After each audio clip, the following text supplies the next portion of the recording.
আমরা শুনতে পাচ্ছি গোটা বাংলাদেশে রাসেল ভাইপার, একটা ভাইপার, একটা সাপ প্রচুর পরিমাণ শোনা যাচ্ছে যে রাজশাহীতে দেখা যাচ্ছে, ঢাকাতে দেখা যাচ্ছে, অমুক জায়গায় দেখা যাচ্ছে, নানান জায়গায় দেখা যাচ্ছে। বিষধর সাপ থেকে, বিচ্ছু থেকে বাঁচার জন্য ১৫০০ বছর আগে নবী করিম সাল্লাল্লাহু আলাইহি ওয়াসাল্লাম আমাদেরকে একটা দোয়া শিখিয়েছেন। আবু হুরায়রা রাদিয়াল্লাহু তাআলা আনহু হচ্ছেন হাদিসের রাবী। তিনি বলেছেন, নবী করিম সাল্লাল্লাহু আলাইহি ওয়াসাল্লাম বলেছেন, আউযু বিকালিমাতিল্লাহি তাম্মা মিন শাররি মা খালাক। বাস এতটুকু, আউযু বিকালিমাতিল্লাহি তাম্মা মিন শাররি মা খালাক। আল্লাহর কাছে আল্লাহর সমস্ত পবিত্র কালিমার মাধ্যমে সাহায্য প্রার্থনা করছি আল্লাহর সৃষ্টিকুলের সমস্ত অনিষ্ট থেকে, সাপ থেকে, বিচ্ছু থেকে, কুদৃষ্টি থেকে, সব ধরনের অনিষ্টতা থেকে পানাহ চাচ্ছি কার কাছে? যদি সকালবেলা ৩ বার, বিকালবেলা ৩ বার, আবার বলেন সকালবেলা কয়বার? ৩ বার, বিকেলবেলা ৩ বার। এর মানে ফজরের পরে ৩ বার পড়লেন, মাগরিবের নামাজের পরে 3 বার পড়লেন। কোন ব্যক্তি যদি নিয়মিত এই আমল করে, আউযু বিকালিমাতিল্লাহি তাম্মা মিন শাররি মা খালাক, আউযু বিকালিমাতিল্লাহি তাম্মা মিন শাররি মা খালাক, আউযু বিকালিমাতিল্লাহি তাম্মা মিন শাররি মা খালাক, সাপ বিচ্ছু দংশন থেকে আল্লাহ রাব্বুল আলামিন ফেরেশতা দিয়ে ব্যক্তিকে নিরাপত্তা দান করেন। আল্লাহ পাক যেন এই রাসেল ভাইপার সহ আরো ধরনের বিষধর সাপ আছে, বিচ্ছু আছে, সমস্ত সাপ বিচ্ছুর দংশন থেকে আল্লাহ রাব্বুল আলামিন আমাদের সকলকে, আমাদের কৃষকদেরকে, শ্রমিক ভাইদেরকে হেফাজত করেন। সকলে বলেন আমিন। দিন আগে আপনারা দেখেছেন ছাগল কিনতে গেছে আপনার কোন এক ফার্ম থেকে, ঢাকা শহরের জনৈক বড় লোকের ছেলে খাসি কিনতে গেছে ১৫ লক্ষ টাকা দামের খাসি। ফেসবুক, অনলাইন, সোশ্যাল মিডিয়াতে ভাইরাল হয়ে যাওয়ার পরে ওই খাসি আর তিনি গ্রহণ করেন নাই। সকলেই বলতে শুরু করলো ১৫ লাখ টাকা দিয়ে খাসি কিনে যে লোক, যে ছেলেটা, নিশ্চয়ই সে বাবা অনেক বড় শিল্পপতি, পয়সাওয়ালা, টাকাওয়ালা, নিশ্চয়ই তো হওয়ারই কথা। খোঁজ খবর নিয়ে দেখা গেল তার পিতা সরকারি একজন কর্মকর্তা, বেতন হচ্ছে ৭৮,০০০ টাকা মাত্র। হ্যাঁ, কর্মকর্তা, রাজস্ব বোর্ডের একজন সদস্য। তো যাই হোক, মাত্র ৭৮,০০০ টাকা বেতনে চাকরি করা লোকের সন্তান ৭টা গরুই কিনেছে ৭০ লক্ষ টাকা দিয়ে, খাসি একটা কিনেছে ১৫ লক্ষ টাকা দিয়ে। এত টাকা যখন চতুর্দিকে আওয়াজ উঠলো, নানা ধরনের কথাবার্তা শুরু হয়েছে, তখন আবার ২ দিন আগে দেখলাম বাবা বলছে ওরা আমি চিনি না, ওরা আমি চিনি না। বিগত জীবনগুলোতে দেখেছি বড় বড় রাজনৈতিক দলের কর্মীরা অপকর্ম করলে বড় লিডাররা বলে ও আমাদের কেউ না। কথা বলতে হবে, ঠিক কিনা বলে? কি বলে? ও আমাদের কেউ না, মানে একদম স্বীকার করে বসে থাকে। আমি গতকালকে কর্মকাণ্ড দেখে কোরআন শরীফের একটা আয়াত মনে পড়ে গেছে, সূরা আবাসা, যে কিয়ামতের দিন ইয়াউমা ইয়াফিরুল মারউ মিন আখিহি ওয়া উম্মিহি ওয়া আবিহি ওয়া সাহিবাতিহি ওয়া বানিহি। তা পলায়ন করবে মা থেকে, ভাই থেকে, সন্তান থেকে, স্বামী থেকে, স্ত্রী থেকে, সব পালায় যাবে, পরিচয় দিতে চাবে না। এদের কিয়ামত কি দুনিয়া থেকে শুরু হয়ে গেল? কথা বলেন, ঠিক কিনা বলেন? আচ্ছা আপনারা বলেন, হারামে আরাম আছে? আরো জোরে, হারামে আরাম আছে? এমন জীবন কেন গঠন করেন? এমন লাক্সারিয়াস লাইফ লিড সন্তানকে কেন শেখান? এক সময় বলতে হয় এই সন্তান আমার নয়। এ কি জীবন আপনার? দুনিয়াতেই সন্তান অস্বীকার করেন, পরকালে কি করবেন? কথা বলেন, ঠিক কিনা? সুতরাং এগুলা জীবন নয়। বলে জামাই একটা পাইছি, খুব ভালো জামাই। কেমন ভালো জামাই? ভাই পিয়নের চাকরি করে খুব ভালো হয়ে গেছে। পিয়নের চাকরি কিন্তু কি হয়েছে? ভাই বেতন কত জানো? ভাই বেতন স্কেল কত? 18-20 হাজার টাকা। 18-20 হাজার টাকা তুমি তো বেসিক দেখেছ, উপরি ইনকাম তো খবর রাখো নাই।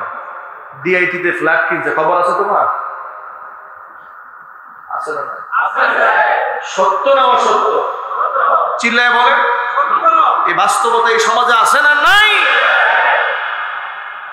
হারামখোর থেকে বড় হারাম করার কেউ হতে পারে।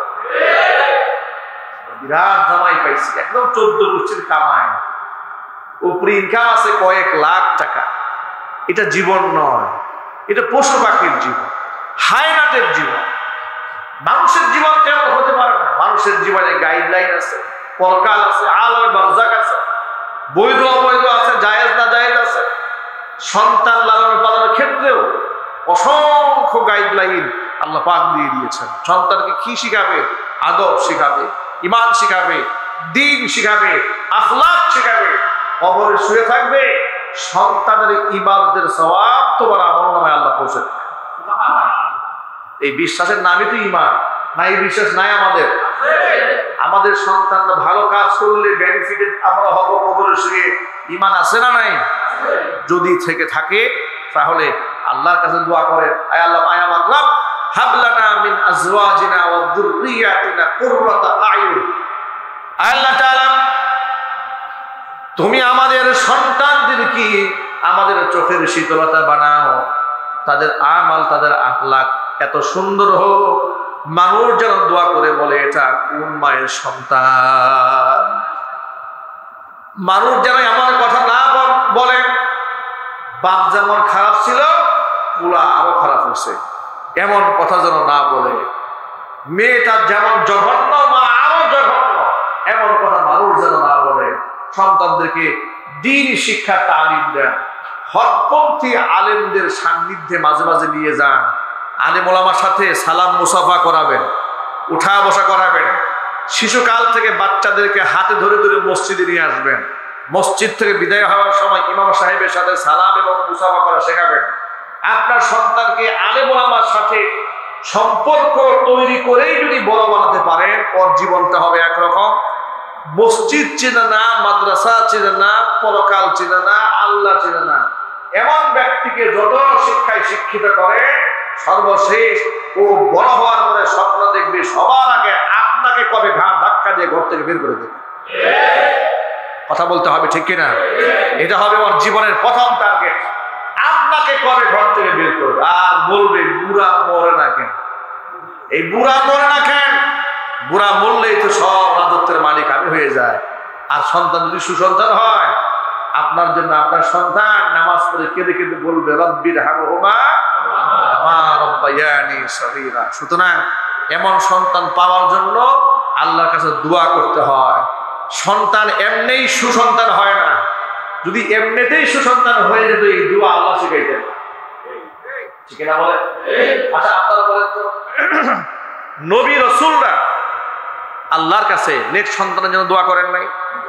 জোরে বলেন।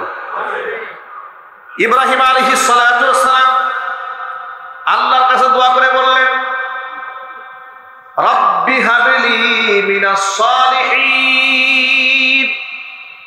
জাকারিয়া আলাইহিস সালাতু ওয়াস সালাম দোয়া করলেন, রব্বি লা তাদারনি ফারদাও ওয়া আনতা খায়রুল ওয়ারিসিন।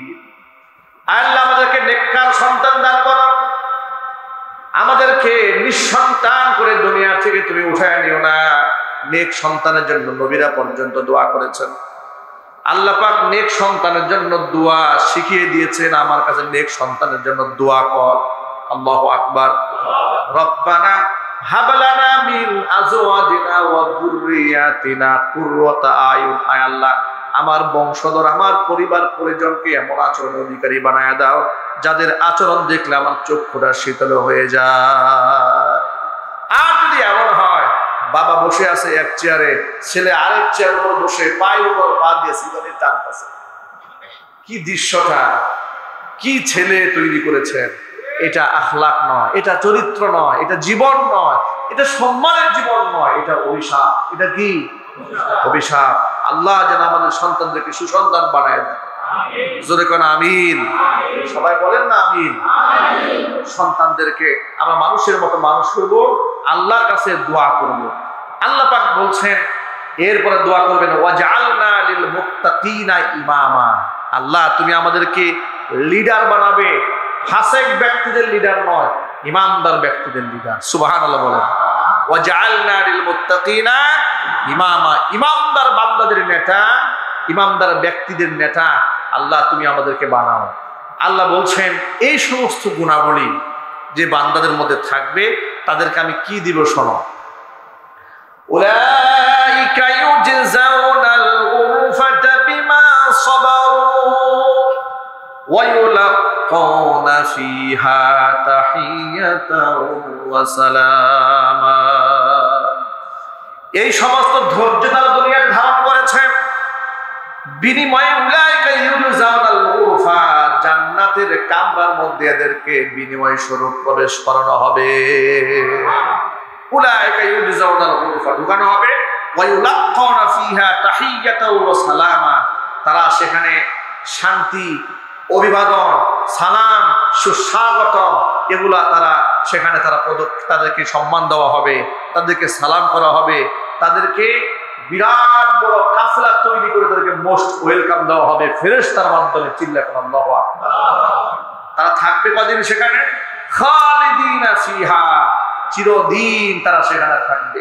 হাসনাত মুস্তাকাররা ওয়া মুকামা, স্থায়ী অস্থায়ী নিবাস হিসেবে কতই না উত্তম সে বাসস্থান।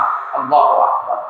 সুতরাং যে সমস্ত গুণাবলীর কথা আমরা ধারাবাহিক সূরা ফুরকান থেকে শুনেছি, নিরহংকারী হতে হবে, জাহান্নামের আগুন থেকে আল্লাহর কাছে পানাহ চাইতে হবে, মিতব্যয়ী হতে হবে, অন্যায় হত্যা থেকে নিজেদেরকে বিরত রাখতে হবে, জেনা ব্যভিচার থেকে মুক্ত থাকতে হবে, অন্যায় করে ফেললে আল্লাহর কাছে খাস দিলে তওবা করতে হবে। এরপরে সব ধরনের অন্যায় অপরাধের সাথে সংশ্লিষ্ট যত প্রকারের অনুষ্ঠানগুলো আছে এগুলোকে এড়িয়ে চলতে হবে, মিথ্যা কথা থেকে বিরত রাখতে হবে, নিজেকে মিথ্যা সাক্ষ্য প্রদান করা থেকে বিরত রাখতে হবে, আল্লাহর কাছে সন্তানদের জন্য দোয়া করতে হবে। সর্বোপরি আল্লাহর কোরআন শরীফে আয়াত শোনার পরে উল্টা যুক্তি তর্ক দিয়া পাশ কাটিয়ে না গিয়ে আল্লাহর সিদ্ধান্তকে হাসি মুখে মেনে নিয়ে সে অনুযায়ী জীবন চালাতে যদি আমরা পারি, আল্লাহ পাক চির সুখে জান্নাতের বাসিন্দা আল্লাহ পাক আমাদের বানায় দিবেন। পারবো না ইনশাআল্লাহ?